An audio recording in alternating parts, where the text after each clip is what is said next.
সেখানে ওবিসি নিয়ে ভর্তি হতে সমস্যা হচ্ছে না, কিন্তু কেন্দ্রীয় সরকারের যে সমস্ত উচ্চ শিক্ষালয়গুলো রয়েছে সেখানে কিন্তু ওবিসি সার্টিফিকেট নিয়ে ভর্তি হতে এখনই সমস্যা হচ্ছে।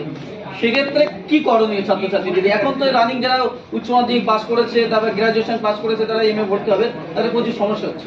দেখুন, অ্যাকচুয়ালি জাজমেন্ট হয়েছে এবং জাজমেন্টে যা বলা আছে সেই অনুযায়ী যে প্রসেস গুলো শুরু হয়ে গেছিল সেগুলোতে সমস্যা হওয়ার কথা না, কিন্তু যে প্রসেস এখনো শুরু হয়নি সেগুলোতে খুব স্বাভাবিকভাবেই, যেহেতু জাজমেন্ট হয়েছে তো স্বাভাবিকভাবেই সেখানে সমস্যা হওয়ার কথা এবং স্বাভাবিকভাবে সেগুলো স্বীকৃতি পাবে না।